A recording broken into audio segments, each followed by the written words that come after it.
The ocean is a graveyard that refuses to stay quiet. If you strip away the water, drain the millions of gallons of brine and pressure that crush the seafloor, you would not find a barren wasteland. You would find the scars of a violence so ancient that human memory has turned it into a bedtime story. We like to think of the past as a straight line, a steady march from caves to skyscrapers. But the earth beneath our feet remembers a different truth. It remembers a time when civilization didn't slowly crawl out of the mud. It exploded into existence, fully formed, golden, and terrifyingly perfect. For 2,000 years, we have whispered the name like a secret code, a word that conjures images of white marble and blue water. Atlantis. But before it was a tragedy, before it was a warning, and long before it was a ruin, it was something else entirely. It was a love letter carved into the bedrock of the world by a god who wanted to possess the earth itself. Most historians will tell you this is a myth, a parable invented by Plato to teach a lesson about greed. They are wrong. A myth does not possess the specific architectural rigidity of a blueprint. A myth does not describe the color of the stone, the temperature of the water, or the precise metallic gleam of a substance that no longer exists on the periodic table. We are not here to discuss a fairy tale. We are here to walk the streets of the first superpower, to smell the salt and the incense, and to understand why the greatest civilization in human history had to die. But to understand the end, we must stare into the beginning. We must go back to the moment before the first brick was laid, to a lonely hill standing amidst the silence of an empty ocean, and the moment a god fell in love with a mortal. It began with isolation. Long before the fleets and the temples, there was only the hill. It rose from the center of a massive island, a low rise of red earth and living rock that looked out over a sea that had no name. The winds here smelled of cedar and ancient salt, blowing across a landscape that was lush, green, and completely silent. In the center of this silence lived a woman named Plato. She was not a queen, not yet. She was the last of her line, a quiet keeper of her father's house, living in a solitude that felt heavy, almost waiting for something to break it. And something did. When Poseidon, the earth shaker, the lord of the deep, walked the world, he did not look at the cities of men or the snow-capped peaks of the continents. He looked at this small, isolated jewel in the middle of the trackless ocean. He saw Plato, and he saw the hill, and a covetous desire took root in the heart of the god. This was not the fleeting lust of a human. This was the tectonic, crushing desire of an immortal. He did not just want to be with her. He wanted to secure her. He wanted to place her in a jewelry box that no mortal hand could ever pry open. And so, the first act of Atlantis was not construction, but separation. Imagine the sound of the earth screaming as a god's will reshaped the geography. Poseidon did not build walls of wood or stone. He built walls of water and void. From the central hill out to the shore, he tore the land apart. With the precision of a master surgeon and the violence of a natural disaster, he cut great furrows into the island. He carved 3 perfect concentric rings of water, separated by 2 rings of land. This was not natural erosion. From the air, it would have looked as if a titan had dropped a colossal stone into a pond of molten rock. freezing the ripples in place for eternity. These were perfect circles, pressed into the island and held there by divine stubbornness. The engineering was terrifying in its symmetry. The water rings were broad moats, deep and dark, filled with the churning Atlantic. The land rings were firm ramparts, ready for watchposts and roads, but initially they were just barriers.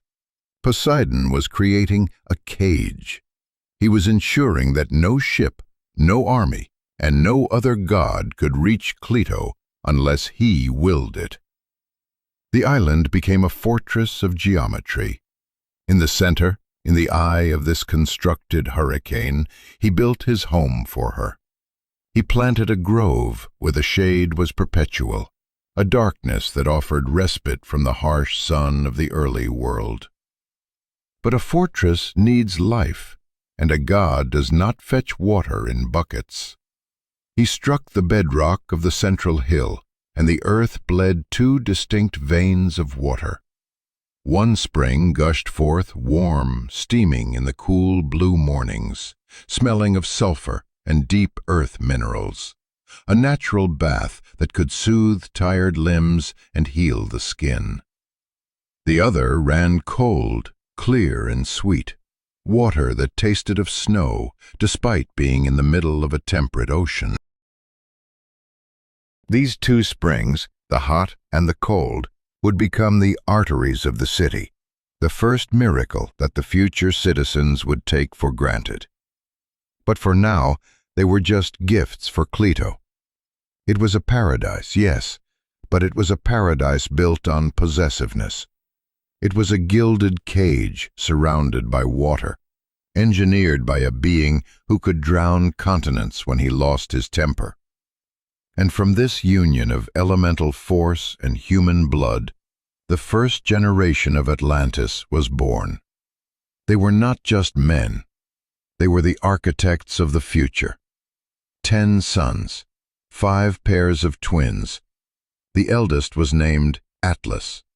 He was tall, grave, with a voice that carried the weight of the ocean, and to him Poseidon gave the birthright. The entire island, and the ocean that wrapped around it, took his name. We still speak it today, the Atlantic. It is an echo of a boy who was half god, half mortal, standing on a hill that had been carved by his father's trident. To the other 9 sons, the god gave portions of the land, vast territories to rule as princes. But make no mistake, this was not a democracy. This was a hierarchy written in blood. Atlas was the high king. His brothers would rule their own domains, but they would bend the knee when the eldest spoke. This order was the foundational law of the island. It was the first constitution of Atlantis, not written on paper, but encoded in the lineage of the ruling family. And the land they ruled? It answered this divine order with a supernatural abundance. If you have ever walked through a dense forest or a fertile valley, you know the feeling of life pressing in on you. But Atlantis was different. The earth here was rich and dark, a soil that seemed to want to give. Where the rivers touched it, crops exploded from the ground. Barley and wheat rose in soft, golden waves that rippled in the wind. Vines took hold of the trellises and thickened overnight, heavy with grapes that were swollen and sweet. This wasn't just agriculture, it was hyper-fertility. The orchards bent under the weight of figs and apples. The olive trees, those symbols of patience and time, produced oil so pure it burned without smoke, keeping the lamps of the growing city alive through the winter nights. But the wealth of Atlantis wasn't just in what grew on the soil. It was in what lay beneath it. The miners, digging into the lower slopes of the island, found veins of copper and tin, the standard wealth of the ancient world. They found white stone, black stone, and red stone, the building blocks that would give the city its distinctive tri-colored facade. But deep in the darkest veins of the island, they found something else, something that would become the obsession of the world. They found a metal that glowed like a smoldering coal, a metal that seemed to catch the light of the sun and hold it captive within its lattice. They called it Orichalcum. In the hierarchy of value, it stood second only to gold. It was red, fiery, and alive. When polished, it didn't just shine, it radiated. It was the blood of the island made solid. In the early days, this metal was a marvel, a gift from the earth to be used for the temples and the gods. It was innocent. But innocence, especially when combined with limitless wealth, has a shelf life. In these first generations, the sons of Poseidon did not live as tyrants. They lived as stewards. They understood that the abundance was a charge, not a license to indulge. They built in wood first, modest and clean. They used the rings as the god intended, as boundaries, as a way to measure distance and keep the center safe.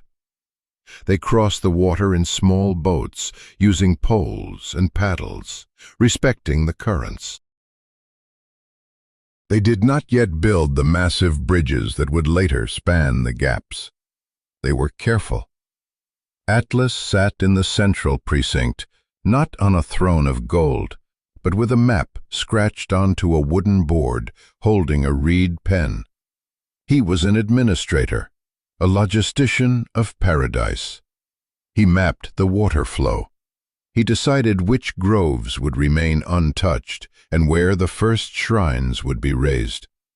This was the Golden Age, the era of the philosopher kings.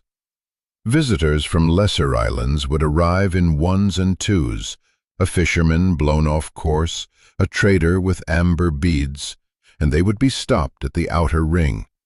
They would see the abundance, the strange red metal, the hot and cold springs, and they would feel a reverence. They were given water and bread, but they were kept at a distance. The center was sacred.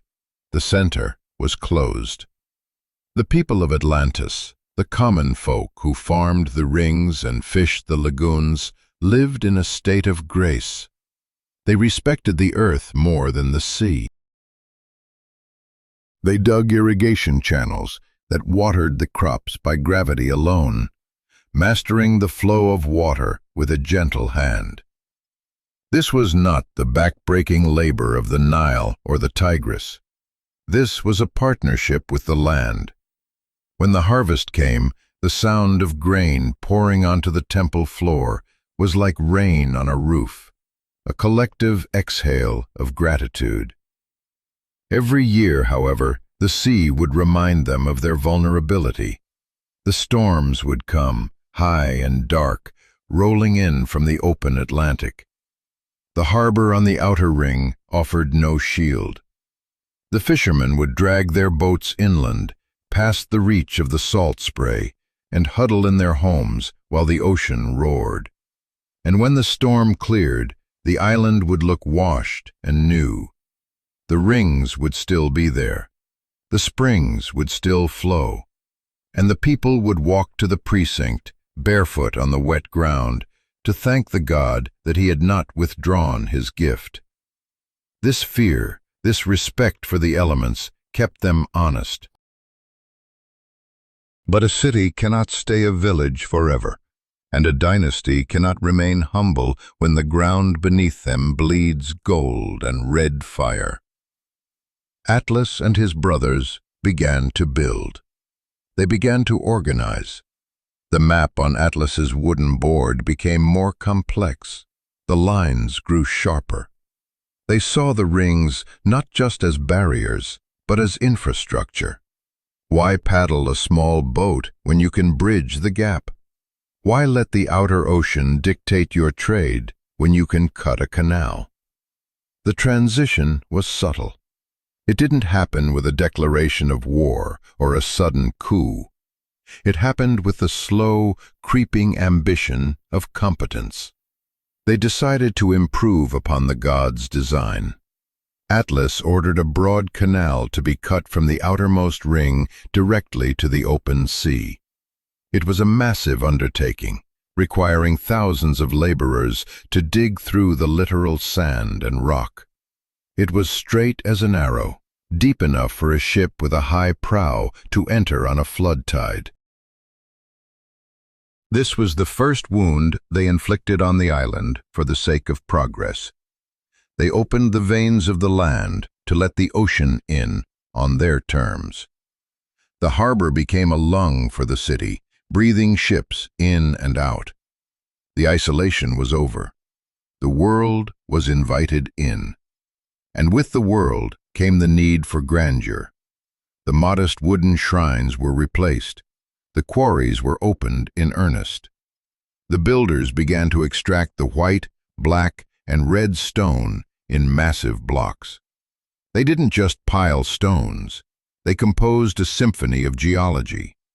White stone for the sun to strike, red stone for the bands and lintels, black stone for the foundations where the salt water licked the walls.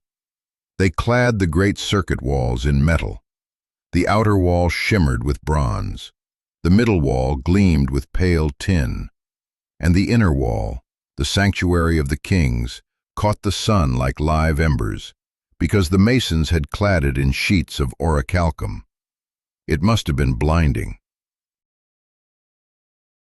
To sail toward Atlantis at sunset, seeing those concentric rings of metal burning in the dying light, would have felt like approaching the sun itself. It was splendid. There is no other word for it. But it was a splendor born of restraint, at least at first. The temple to Poseidon and Plato was raised in the center. It was large enough to make a man feel small, but not so large that he lost the sense of the divine. The floor was paved with white stone, veined with blue, like old ice. And in the center stood the statue of the god, driving a chariot with horses that seemed to be rising from the waves, the gold leaf on the reliefs looking like firelight caught in a trap. This was the zenith of their civilization. They had wealth, they had power, and they had order. The laws were cut into a pillar of orichalcum that stood in the precinct, a pillar that bore the weight of the island's self-respect. Every 5th and 6th year, the 10 kings would gather. They would leave their weapons and their retinues behind. They would enter the precinct alone, crowned with simple green branches. And there, in the shadow of the glowing red pillar, they would hunt a bull. Not a penned animal, not a sacrificial lamb, but a wild bull that could break a man's leg with a single kick. They hunted it with staves and nooses, a ritual of danger and primal skill. They would slit its throat over the pillar, letting the blood run down the orichalcum laws, swearing by the blood and the god that they would rule justly. It was a sober spectacle, the smell of warm blood, the salt sting of the sea, the steam from the hot spring mixing with the cool air. It carved a groove in their memory. A man who stood there, covered in the blood of the bull, reciting the ancient laws, did not forget his duty easily, or so they thought. But time is a corrosive force, and abundance is a more dangerous enemy than famine. As the ships began to fill the new harbor, as the warehouses bulged with amber and ivory, and as the orichalcum shone on the walls, a subtle shift occurred in the soul of the city. The kings still wore wool, but the rings on their fingers grew heavier. The feasts lasted a little longer. The music praised the king's judgment a little louder than it praised the god's mercy. They were walking the razor's edge between greatness and hubris, and they were beginning to look down. The open loops of history were being closed, one by one, and in the silence of the ocean, the water was waiting for the first mistake. The perfection of the rings was not just a defense. It was a geometry that could trap them as easily as it protected them. And deep beneath the island, in the blind dark where the springs were born, the earth began to feel the weight of their pride. Decline is not a cliff. It is a gentle slope. It does not announce itself with thunder or the cracking of the earth, not at first. It arrives softly, like a fog rolling over a harbor, obscuring the familiar landmarks until you no longer recognize the city you were born in. In Atlantis, the rot began in the quiet moments, in the small choices that seemed harmless in the light of day. A merchant added a second ring to his finger, not because he needed it, but because he could. A magistrate allowed his son to skip the morning drill, whispering that the boy was meant for higher things than sweating in the dust. A court singer composed a hymn that praised the king's judgment just a little more loudly than it praised the god's mercy. These were the cracks in the dam. The people had lived so long in the golden glow of the Orichalcum walls that they began to believe the light came from them, not from the earth or the heavens. They had forgotten the hungry years. They had forgotten the winters when olives were counted one by one. A new generation had risen, men and women who had known only fat harvests and calm seas, and in their ease they came to believe that the world had agreed to their comfort permanently. The godly portion in their blood, as the old philosophers would later describe it, began to thin, diluted by the mortal urge for more. And when a people lose their reverence, they replace it with appetite. The visual landscape of the city began to shift, mirroring this internal decay. The restraint of the early architects was abandoned for an aggressive opulence. The bronze on the outer walls was no longer just a shield.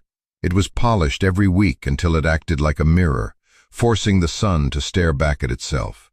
The inner walls, clad in the sacred red metal, were meant to glow like embers, a subtle reminder of the earth's heat. Now the princes ordered their armorers to face their shields and chariot rims with it, simply because they liked the way the light ran along the edge when they turned it in their hands. The metal had ceased to be a sacrament. It had become jewelry. Nowhere was this theatricality more evident than in the sacred bull hunt. In the days of Atlas, the kings hunted a wild beast in the precinct, a creature that could break a man's ribs, and they did it with staves and courage, dust in their teeth and blood on their ankles. It was a test of mortality.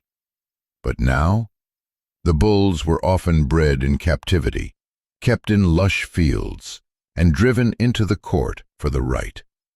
When the kings cut the throat over the pillar, the blood that ran over the ancient laws smelled of fodder and safety, not of the wild fear that makes an oath binding. The priests, standing in the shadows with their bellies thin and their eyes clear, saw it happen. They saw the symbol turn cold. They knew that a king who buys his sacrifice has already sold his soul. But a city does not just become vain, it becomes predatory. The map room in the palace, once a place of navigation and trade, transformed into the brain of a gathering beast. Atlas had used the map to answer questions about currents and grain. His descendants used it to ask questions about power. The lines on the great charts, which had once marked safe harbors and fresh water, began to drift inland.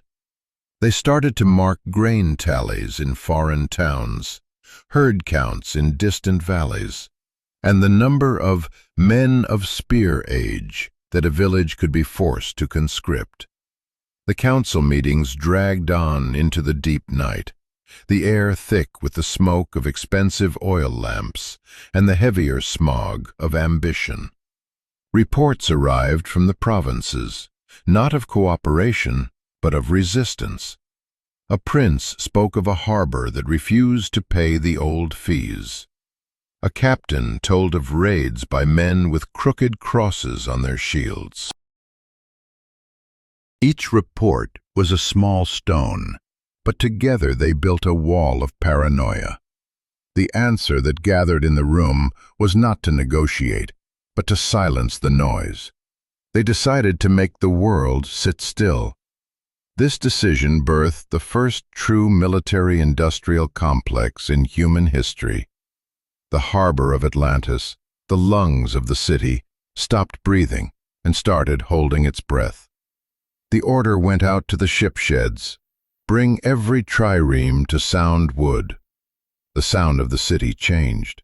The rhythmic, peaceful hammering of the coopers was replaced by the urgent, high-pitched ringing of the armorers. New keels were laid in the outer ring, rows of them like the ribs of leviathans waiting to be skinned. The oar-masters, men with calloused hands and obsessive minds, walked the sheds with scales, pairing oars by exact weight so that a crew would not fight its own stroke in the heat of battle. This was the terrifying precision of Atlantis. They didn't just build ships. They engineered victory before the first sail was raised. The rope walks worked day and night, twisting hemp into rigging until the friction burned the air. The smiths churned out bronze nails by the barrel, and the quartermasters stacked spare rudders along the walls like firewood. On the drill fields, the training shifted from athletic competition to grim rehearsal. Men learned to ground their spears and lock their shields into a wall that could withstand a rain of stones. They learned to move as one organism, a machine of flesh and bronze that did not ask questions. While the hammers rang at home, the invisible empire spread its web abroad. Spies, disguised as merchants with fine cloth and better prices, infiltrated the harbors of the Mediterranean. They sat in the taverns of Greece, drinking watered wine and listening to the loose tongues of sailors. They asked seemingly innocent questions. How many young men row for Athens? Which priest has the ear of the magistrate? Which official has a son who prefers gambling to drilling? In Egypt, they watched the Nile Delta with the cold, reptilian patience of crocodiles. They noted which branch of the river carried the grain barges and which carried the soldiers. They mapped the arteries of the old world so they could cut them when the time came. This was how the Commonwealth became an empire, not with a shout, but like a caravan arriving at dusk, asking for a place to sleep and owning the stable by morning. Diplomacy became a weapon. The phrase, "order on the Western Road," was used to justify extortion. Treaties were brought out and read in new tones, where a clause for shelter suddenly meant a permanent garrison. If a coastal town balked, a squadron of red-beaked ships would appear just beyond the surf, waiting in silent menace until the elders signed the paper. The tension finally broke, as it always does, with a lie about necessity. The kings of Atlantis convinced themselves that they were securing the sea lanes, ending piracy, and bringing civilization to the savages. But in the war room, the truth was laid bare on the table. The lines on the board had reached as far as they dared to trace them without blood. To go further, they had to cross the water with fire. The mobilization was a spectacle of terrifying efficiency. The summons went out to the 10 regions, and the harbor became a machine of consumption. Triremes slid into the water, their rams burnished to a blinding gold. Transport barges were loaded with amphorae of water and sacks of meal, calculated to the last ounce by scribes who treated war like accounting. Marines strapped their helmets to their cuirasses. Slingers counted smooth stones into leather bags, and archers warmed their fingers over braziers to keep them limber for the dawn watch. The fleet that left the outer canal was the largest the world had ever seen. It moved with a synchronization that steadied the heart and froze the blood. Warships in the van, transports in the center, bold captains on the flanks, calm veterans in the core. They didn't just sail, they swept.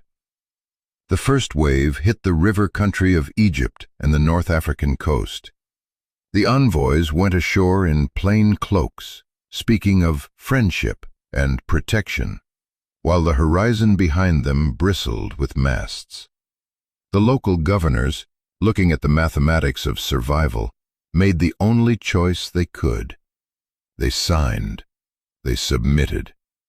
The Atlanteans planted their garrisons and moved on, leaving strong doors and silence behind them. But the second wave turned its eyes toward the jagged, unpredictable coasts of Europe, to the islands of the Tyrrhenian Sea and the boot of Italy.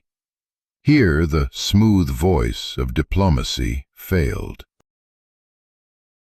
These were people who lived by the feud and the raid, men with round shields and short swords who didn't care about the Western Road. The Atlanteans tasted their first real resistance. A hill fort sent a cloud of javelins into their camp, killing men whose names were famous in the ringed city. The reaction was cold, disproportionate, and mechanical. The Atlantean engineers threw up a ditch and a wall in a single day. Their slingers, standing safely behind the earthworks, returned the fire with stones that were shaped and smoothed for aerodynamic lethality. They crushed the resistance, not with heroism, but with industry. They blocked harbors with lines of ships tied stern to stern, starving pirates into surrender, then offering them a choice. Serve the empire, or hang from the yardarm with your knives still on your belts. As the shadow of the fleet lengthened, it fell across the one place that was stubborn enough to care: Athens. The city of wisdom was not the marble metropolis of later ages. It was a gritty, argumentative, vibrant town that loved reason but respected the spear. The rumors reached them first, stories of ships with red metal beaks, of a power that measured the world with a ruler. In the porticos and the fish markets, the Athenians debated. Some wanted to appease the beast, to trade freedom for quiet seas. But the sailors, the men who knew the wind, and the young veterans with fresh scars, knew better. They knew that a quiet sea is a dead sea. The priests of Athena reported omens: smoke rising straight in still air, an owl crossing the city at dawn. It was not a promise of victory, but a sign that the city was awake. The clash was inevitable. Two different species of civilization were about to collide. On one side, the Empire of the Rings, wealthy, massive, obsessed with order, and driven by a pride that had forgotten its source. On the other, the City of the Rock, scrappy, democratic, disciplined by poverty and sharpened by debate. The Atlanteans arrived with the arrogance of destiny. They blockaded the harbors, demanding the keys to the customs houses. When a Greek archon refused, shutting the gates in the face of an imperial magistrate, the pretense of policing the lanes, vanished. The Atlanteans opened fire. The siege began. But Athens did not crumble. They did what they always did. They improvised. They mobilized the poorest men, the ones with no armor and no horses, and put them on the rowing benches. They heated the pitch, counted the nails, and sanded the decks to prevent slipping in the blood that was to come. The breaking of the siege was the first crack in the myth of Atlantean invincibility. It happened at night. The Athenian captains, knowing the local currents better than the charts in the Atlantean war room, slipped their ships over a shoal that the invaders thought impassable. They struck the blockade from the inside, a chaotic, desperate brawl in the harbor mouth where fishers cut anchor lines with gutting knives. It was a small victory on the map, but it shattered the illusion. The gods from the west could bleed, they could drown, and most importantly, they could be outsmarted. Stung, the Atlantean commanders decided to end the nuisance. They landed their second wave on a flat beach east of Athens, a place of pebbles and stubble fields, intending to crush the Greeks in a set-piece battle. They deployed with the terrifying precision of their drill fields, ramps down, marines in gleaming armor, slingers laying down a curtain of suppression. They built a fortress of stakes before noon. They were fighting a war of logistics. Athens met them with a phalanx, a wall of shields and neighbors standing shoulder to shoulder. The battle that followed was a grinding, ugly shove. The Atlanteans tried to drive a wedge with their sheer weight. The Athenians answered with the slow push, a disciplined resistance where every man braced the man in front of him. The stream on the right flank ran red. Twice the Athenian line bent, twice it reset. And then the turn. The Atlanteans, confident in their numbers, tried to rush from the beach. The wet stones betrayed them. They stumbled. The Athenians, seeing the moment, surged forward, not with a berserker scream, but with the measured drive of carpenters hammering a nail. The imperial line broke, not into a rout, but into a retreat. They withdrew to their ships, leaving the field to the farmers and potters of Attica. It was a stalemate, but for a power that believes it is divine, a stalemate is a defeat. The Atlanteans pulled back to the sea, where they felt masters. But even there, the ocean was beginning to turn against them. In the narrow straits, the Athenian triremes used the dikplos maneuver, shearing off the oars of the heavy Atlantean ships, leaving them drifting and helpless. The wreckage piled up, a graveyard of broken spars and expensive red metal. The empire had been stopped. The web of small loyalties in Greece, frayed by years of squabbling, suddenly pulled tight against the common threat. Back in Atlantis, the mood in the council chambers shifted from arrogance to a cold, calculating dread. The captains asked for oarsmen they could trust, not just conscripts. The garrisons demanded more grain. And the pillar in the temple, the red Orichalcum column written with the laws of the universe, seemed to change. It still shone, but the words upon it no longer felt like a boast of eternal power. They began to look like a warning. The city had spent its honor to buy glory, and now it was finding that the price of glory is blood. And while the kings argued over tax levies and draft quotas, deep in the bedrock below the precinct, the earth let out a low, vibrating hum, a note without a voice, a sound like a heavy door slowly unlatching in the dark. The planet was done watching. The trial of Atlantis had ended.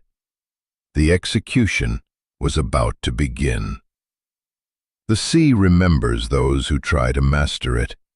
It does not bargain, it does not forgive, and it possesses a patience that makes human ambition look like the frantic buzzing of a fly against a window pane. The end of Atlantis did not begin with a roar.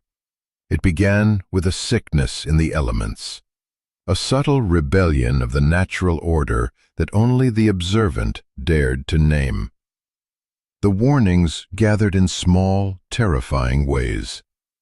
The warm spring in the central precinct, which had steamed faithfully for generations, ran scalding hot for a week, and then suddenly went cold and dull, like a dying pulse.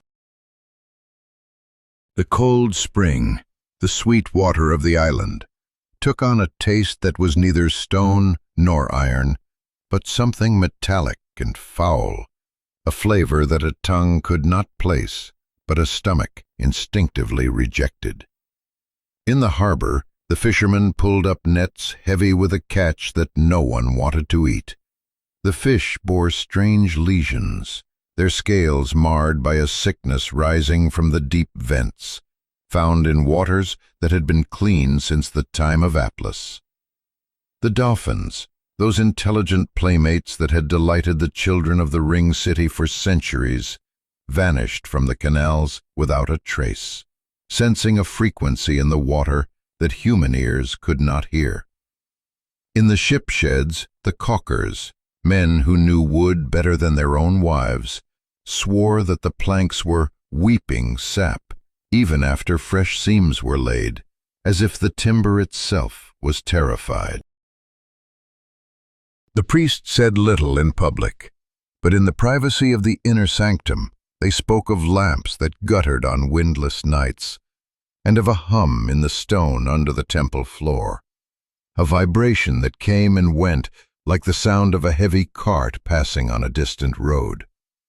The earth spoke 3 times.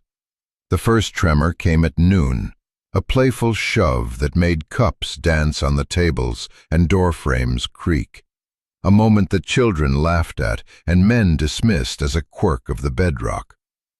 The ground settled, and the city went back to its trade. The second tremor arrived before dawn, rolling through the island like a slow, waking beast. It sat men upright in their beds, hearts thudding against their ribs, while dogs howled in the harbor and a pile of spars clattered across the quay. At the canal weirs, the watchmen saw the water surface rise against the boards and fall again, without a breath of wind to drive it. Old farmers, men who had spent their lives with their hands in the soil, touched the earth as if greeting a friend who had returned from a long journey as a stranger. A low sound began to rise from the ground itself, a note without a voice, the earth speaking in a tongue no one understood. The kings, sensing the shift, ordered the inner bridges locked and the harbor chains lowered, while the engineers drained the ring water to safe marks to relieve the pressure on the walls. In the precinct, the priests piled oil on the altar to keep the flame high, and the pillar of red metal shone in that light, looking like a promise, but also like a warning that had waited 1,000 years to be heard. Night fell, and the third shock struck with the violence of a dropped hammer. This was not a tremor. It was a dislocation. It threw men from their feet and sent roof tiles sliding into the streets like shale. In the outer ring, the bronze plates on the great wall rang against their fastenings like 1,000 shields clashing in a chest. A seam opened in the quay, the stone dropping the depth of a hand, and from the gap a thin jet of sand fountained up, proving the island was leaking from below. The hot spring roared like a cauldron over a fire, and the cold spring spat air in angry bursts. Then the ocean answered, It did not come as a single poetic wall of water. It came as a series of chaotic surges, each worse than the last. The water in the ring basins rushed out, sucked away by a giant hand, leaving the mud bare and fish flopping in the dark, before rushing back in with a ferocity that climbed the inner walls. A trireme in the outer harbor broke its moorings and was hurled sideways into a bridge pier that had stood since the days of the first kings. The pier cracked with a sound that the survivors would remember on their deathbeds, disintegrating into pieces that the next surge carried away like straw. The city of circles became a trap. The bridges that had connected the rings now became choke points where panicked crowds pressed together. Fires started in the palace quarter as braziers tipped, the wind pressing the flames into the narrow lanes. But the true enemy was the ground. The packed soil turned to slurry, swallowing feet to the knee, and walls that looked solid folded like crust. A corner of a granary slid off its foundation and crumpled with a slow, terrifying grace. In the temple, the 10 kings gathered. They came without robes or crowns, barefoot on the cold stone, because the old stories said the god listens better to a man who shows his mortal feet. They laid their hands on the red Orichalcum pillar and begged for time. They begged for mercy, but the pillar gave back only a dull ring. Far below them, the earth broke its bargain. The central hill, the heart of the empire, began to sink. The final hour tore the island open. A crack ran down the carved doors of the ship sheds, stopping at the hinge with the neatness of a carpenter's line. In the inner ring, the pavement buckled, pushing up a ridge, the height of a kneeling man. The wave that followed took the outer wall without a pause. It climbed the bronze plates until they went dark under green water, then leaned and crushed the masonry. The hill that held the temple settled as if a giant hand had laid weight upon it. It went down until the roofs sank from sight, until the tips of the tallest columns were level with the swells. Inside the sanctuary the floor heaved. The pillar of Orichalcum, the record of the law, trembled. A heartbeat later, the floor under it gave way in a block the size of a house. The pillar slid and vanished into the blackness of the earth's gut, ringing like a bell buried in sand. The sound was the death knell of the law. There was no island left to be reached. There was only a brown boil where the city had stood, a belt of water so thick with silt, timber, and the churned guts of the earth that a ship could not pass. Dawn found the world stripped to its bones. The sea moved with a slow heave, pushing wreckage against the stairs of the few high points that remained above the waves. The boats that had managed to launch drifted over a plain of water that hadn't been there the day before. Pieces of walls stood like teeth in the gums of a drowned jaw. The survivors, huddled in skiffs and triremes, looked out at a belt of mud that blocked the way to the open sea, a trap that would hold the wreckage for days.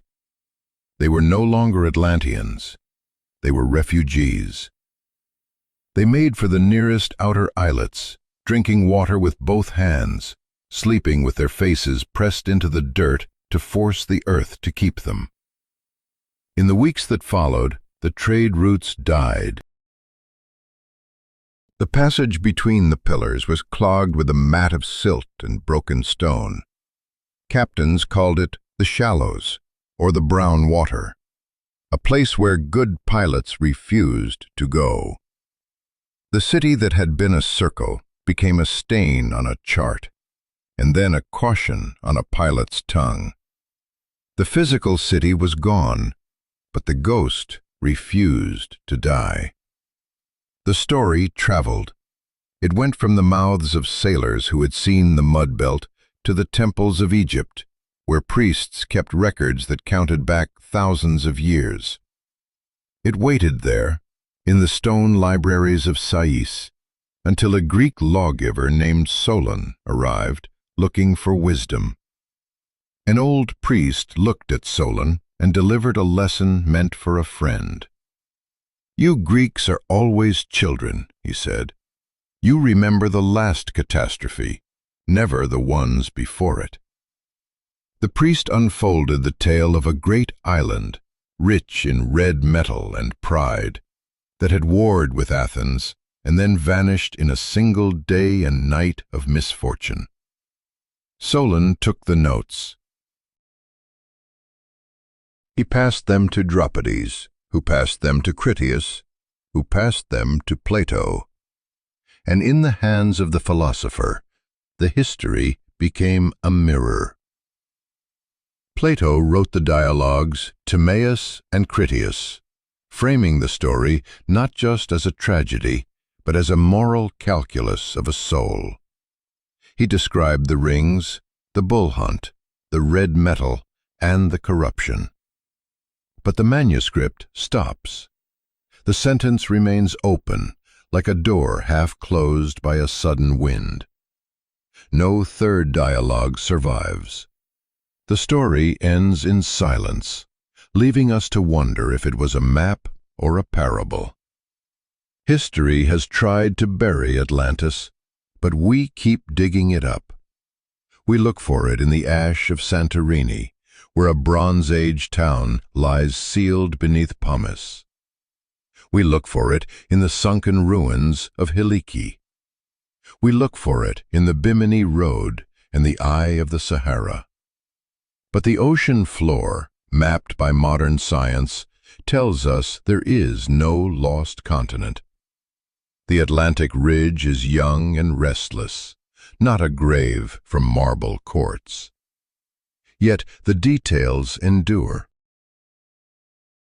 The ringed harbor, the red pillar, the 10 kings.